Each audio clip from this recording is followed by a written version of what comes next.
South Jamaica, baby, they made me to be the greatest. Serving the deed of my creators, fresh off of my high haters. It's the king again, Magda Wing, Shofit bragging and boasting. Yo, what up, y'all? It's your boy Dollars. Welcome back to the channel. It's another day, another dollar video, and I'm going to be reacting to the violent backstory of the Rudest diss track, Abzsav, Tables Turn.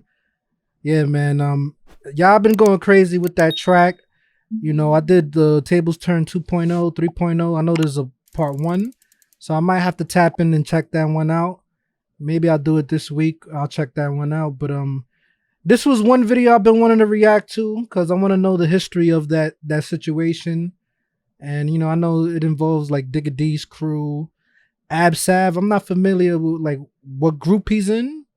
So hopefully this video is going to shed some light on that. I don't want to keep yapping. Let's just check it out. UK drill fans are going wild right now after a West London rapper called Abzsav dropped probably the rudest 3 songs to ever come out. In today's video, we are going into the backstory of... That's kind of crazy people consider those songs the rudest.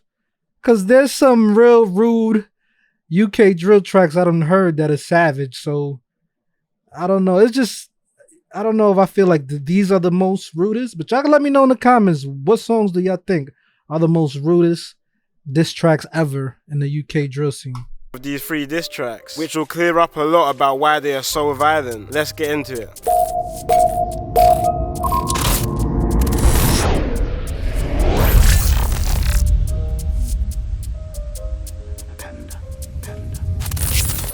So if you're not up to date, like I said before, West London rapper Abzsav just dropped 3 of the rudest diss tracks that ever come out. So rude and disrespectful that it's even opening the question of if dissing the dead should be illegal. Now I know a couple of you guys probably have not heard the songs, so I've put them on the screen now. But we'll be breaking them down and... I would say this, I don't respect, you know, dissing the dead, but I do believe in freedom of speech. You have the right to say and do whatever you want, but you also have to deal with the consequences. So, yeah, and I don't think it should be illegal. Freedom of speech, bro. Going through the history behind all of this. So the rapper who dropped these tunes is a rapper called Abzsav, who's from an area called Norfolk, at the edge of West London. And from the outside in, it doesn't look like the worst area, but Norfolk is home to Abzav's gang, N Gang. N Gang is also part of a bigger gang across the London borough of Ealing, which is a collective of members from towns in Ealing called Southall, Greenford, and of course Norfolk. The reason they're called 156 is because the areas covered in the gang are UB1, UB5 and UB6 postcodes. 156 beef quite a lot of West London, especially its surrounding areas, but they are mainly into it with a gang from Rayners Lane, which is a 7-minute drive from Norfolk where Abzsav is from. But 156 are better known for their feud with another gang from West London called CGM, which is infamously the gang of the big rapper Digga D. And despite the beef between Rayners Lane and 156 being more personal, most people are probably familiar with CGM and 156 issues, mainly just because CGM are much more well known than Rayners Lane, with CGM rapper Digga D hitting mainstream type of views on his songs, and other members like Rack 5 and Horrid 1 hitting decent numbers as well. But a big reason to do with CGM's blow up on the scene was actually to do with 156. CGM burst onto the scene around 2016 to 17 under their old group's name 1011, and they blew up faster than any other group at the time, gaining millions upon millions of views in some of their first songs as a group. But one of the main reasons for CGM's blow-up was due to a murder which took place in the beef between Rayners Lane and 156. On April 11th, 2017, a 156 member called T-Wiz barely even just walked out of his Norfolk home until he was approached by 2 Rayners Lane members. T-Wiz was heard arguing with the 2 Rayners Lane members before he was stabbed in his stomach. The 2 attackers then fled the scene, and sadly, T-Wiz died later that day. CGM blew up a lot on their early songs due to this death, with CGM mocking him in every song, making the name T-Wiz a well-known name in the UK. So CGM had nothing to do with that Rayners Lane and 156 beef, but they was mocking T-Wiz for what? Or they had beef in the streets, and then, you know, they, once that death happened, since they were already doing music, they decided to diss homie. That's what I'm thinking. That's what makes more sense to me. They already had issues, but it wasn't mainstream. It wasn't on the music. So even though Rayners Lane has something to do with that beef and the death, Digga D's crew, they decided to mock homie regardless, because that's still they ops, I guess. UK just off his death. CGM even mocked T-Wiz so much that members were even banned from saying his name in any future songs. One of the killers of T-Wiz was a Rainers Lane member called T-Rose, and him and the other guy actually managed to beat the murder case due to self-defense. After beating the case, T-Rose... That is mind-blowing. How can you beat the case due to self-defense if you went to homie's hood? You wasn't in your neighborhood. You went to homie's hood. He came out of his home, and it was two of you against him. Like, I don't understand how that's self-defense, bro. That's crazy. That's like with the K-Flock situation. Like, I want the best. I hope he could beat that shit. But if you're guilty, you're guilty. It is what it is. But he was in his ops hood, and they're going to try to use self-defense. So it's like, I don't get it. Y'all put yourselves in that situation, bro.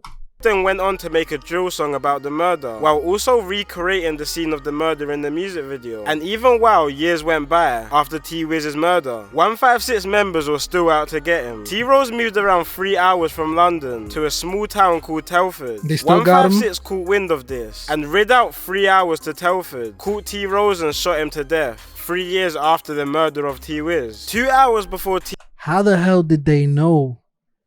It's like, yo, bro, that had to be a back door. Like, how the hell did they know that he moved 3 hours away and they went 3? Bro, it is what it is. When y'all got beef, bro, you can't even feel safe no matter where you at, bro. You could be in North Carolina, Ohio, don't matter, bro. No matter where you move, you gotta have your head on a swivel.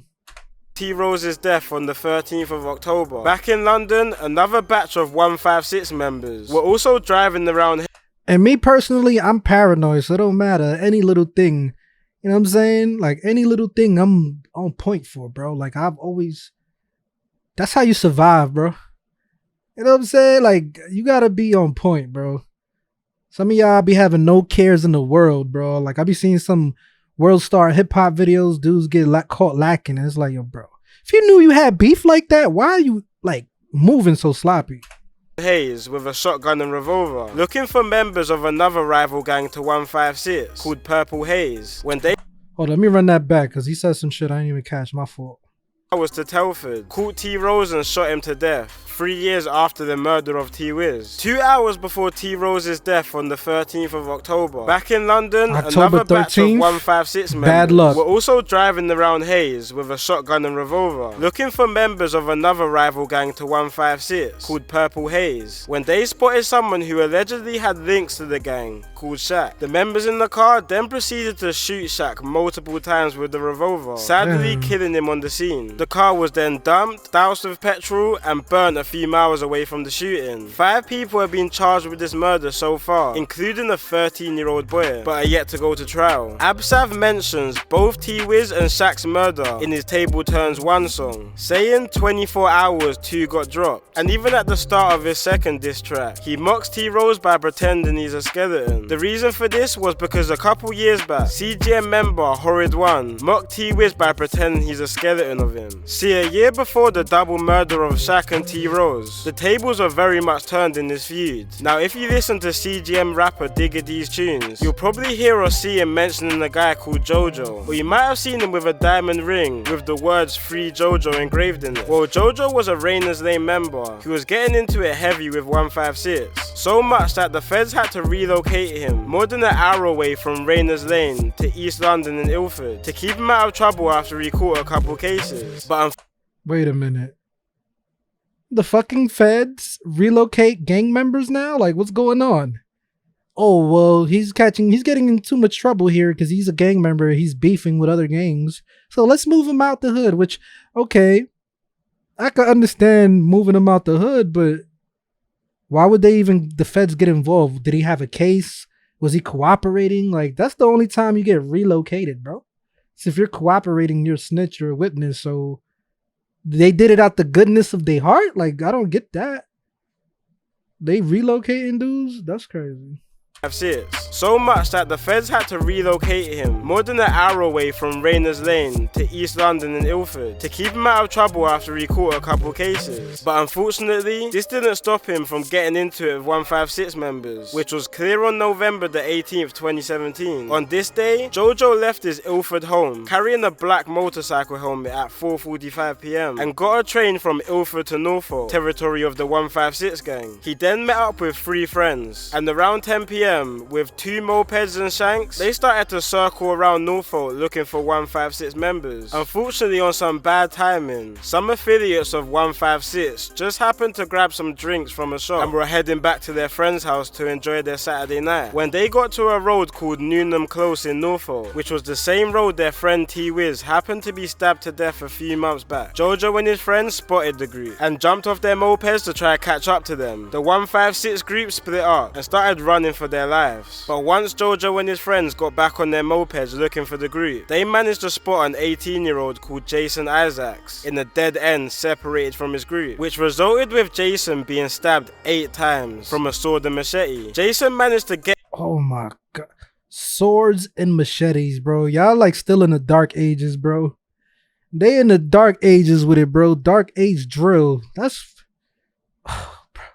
listen, dying regardless is bad, but just certain ways to go, like, that's horrible. Get himself to a friend's house and eventually to a hospital, but a few days later, sadly, he was pronounced dead. The mopeds from the attack were dumped but later recovered by police, and once the forensic team investigated them, Jojo's blood was discovered on one of the bikes. Why they ain't fucking burn the shit? They did it with the other car. Why they ain't burn these? Not only that, but when the feds pulled up to Jojo's house, they recovered the same puffer— Well, it wasn't Jojo's crew. It was 156 when they did the first drill. They got rid of the car. You know, and that's something I remember in Top Boy when, what was his name? When they killed them dudes? The Connect.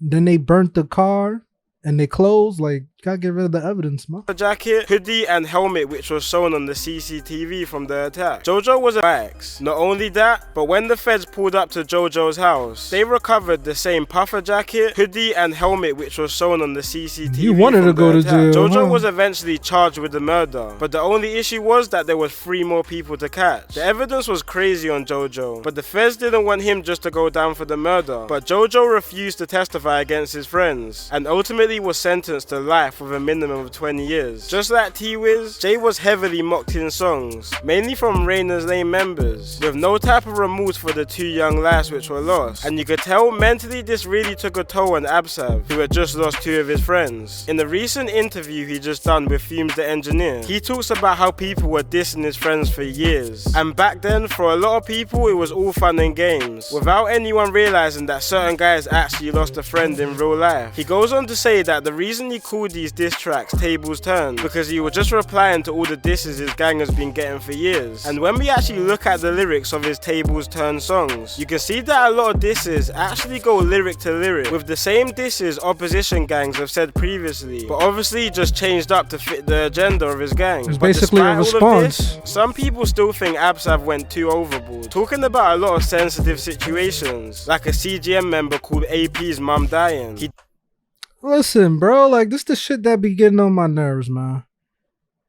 Like, dudes will see that, let's say you get into it or something and then you respond a certain way, they're gonna come at you like you're the one that, like, at fault. Bro, but y'all ain't see what they did to me? Like, y'all only getting at me because I'm responding, but what about the shit that caused me to respond in the first place? Y'all ain't got nothing to say about that, though, right? Like, people be so sensitive and soft, and it is what it is, bro. Lives have been lost.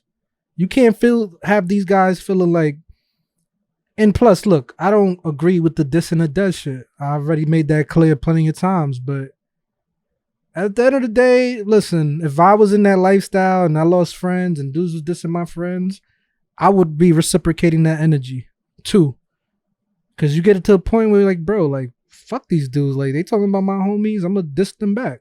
He then even goes into dissing big UK drill rapper Russ by pretty much saying CGM can't try what they done to Russ, with him dissing AP's mum. A bit of backstory on this: basically around 2 years ago, just like Abzsav, drill rapper Russ also dissed AP's mum in the group chat between Russ and CGM members. At the time, Russ was cool with CGM, mainly because his right hand, another drill rapper called Taze, is cousins with a couple CGM members. After dissing AP's mum, Russ had the show, but after decided to go to CGM's block, thinking he's still cool with them. But the tables turned and CGM members robbed Russ for his chain. For a period of time, I'm confused. Russ dissed one of the CGM members' mom in a group chat? Who was he talking to? So he was being mixy. Hold on, I gotta run that back. I'm confused. And AP's mum. A bit of backstory on this: basically around 2 years ago, just like Abzsav, drill rapper Russ also dissed AP's mum in the group chat between Russ and CGM members. At the time, so he's in a group chat with CGM members and he dissed one of their man's mom. And then he went to the block thinking everything was sweet and they robbed him. What made him feel comfortable to diss homie's mom? Especially to the homie's own gang, because he's not affiliated. His cousin is a part of some of his cousins, but then that shit creates a mixy situation because the dudes that are related to Russ and CGM, they gotta feel some type of way. Wait a minute, you robbed my cousin? Like, I don't know, it's crazy. And Russ was cool with CGM, mainly because his right hand, another drill rapper called Taze, is cousins with a couple CGM members. After dissing AP's mum, Russ had the show, but after decided to go to CGM's block, thinking he's still cool with them. But the tables turned and CGM members robbed Russ for his chain. For a period of time, it seemed like 156 and Russ were cool though, with a 156 member called Nito MB, even featuring on a remix of Russ's hit single. Nito MB is 156. I didn't know that. I should have probably known that, but why isn't he being mentioned more if he's 156? And does he beef Digga D too? Like, hold up.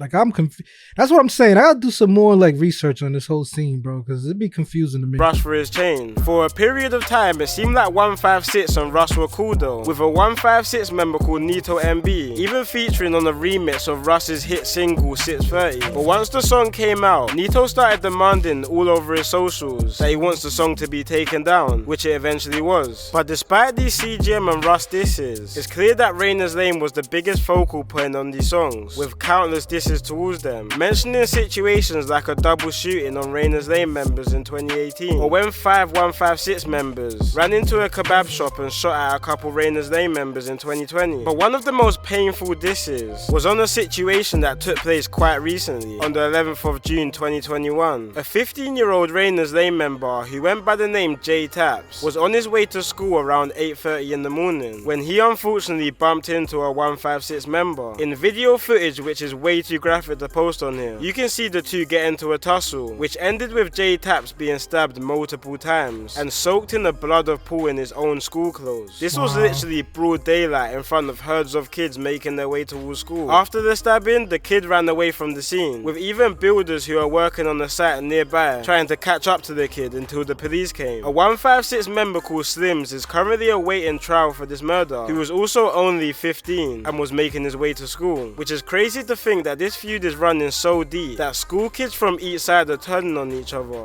In Abzav's second diss track, he even mocked J Taps for not making it to his 16th birthday, which is sad to know that somebody so young lost their life to this feud. Just before... See, that's when it gets a little bit too much for me. Like, these are kids, bro. It doesn't make it right no matter the age. But the fact that it's these kids that are young, bro, barely living life, that are dying, it's just, this shit is crazy. J Tap's death, he was seen in a couple pictures throwing up gang signs, and literally just a few days before his death, he was seen in the Rainer's Lane music video called For Real, which would have made him a target for 156 members. Apart from Rainer's Lane, Abzsav also takes a dig at pretty much half of West London. But then you gotta think about it, nobody's telling these kids to join these gangs, they choose that lifestyle. So if you want to be in a gang, you gotta realize the consequences of everything that comes with it. That's how I rationalize it. Like, I feel bad, then I gotta just think about it like, wait a minute. Like, it's fucked up, but nobody tells these kids to join these gangs. Like, they think it's a game. It's not.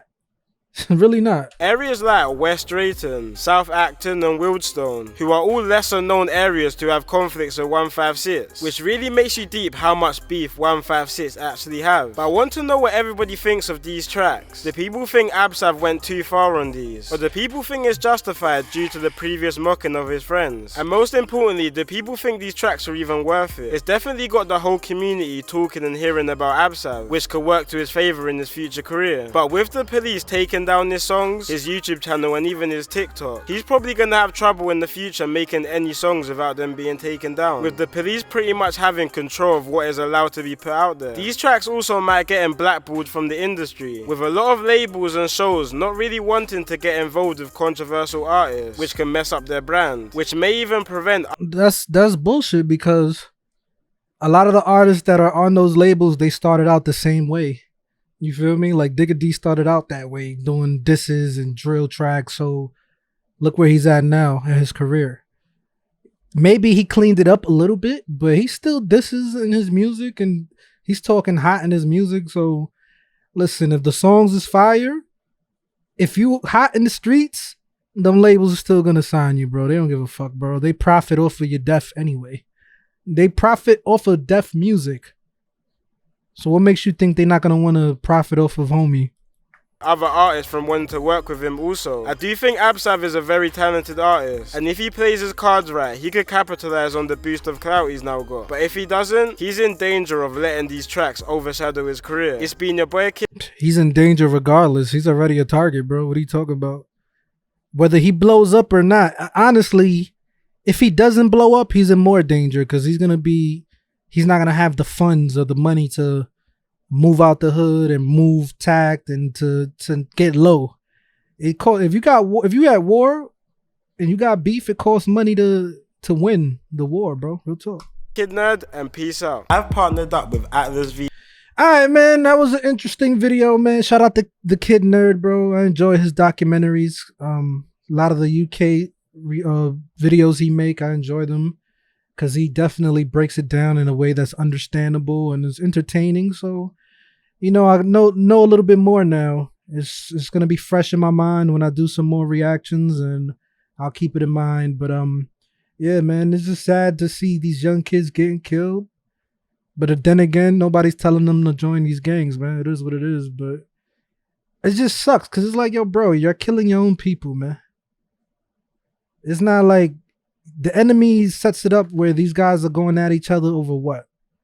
Like, what's it really about? Pride, ego, beefing over blocks that y'all don't own? Like, it's just stupid. But yeah, that's my thoughts on this, man. If you enjoyed the reaction, drop a like, subscribe. Let me know if there's anything else you would like me to react to. It's your boy Dollars. I'm out. For my time goes by, they gon' raise a nigga jersey in the sky. Treat a nigga right, big dreaming on my life. Shorty wanna get some air, I go and get her when I fly. Taking off on these niggas I retire. The minute I catch fire, I smoked them all before, just revisiting the high.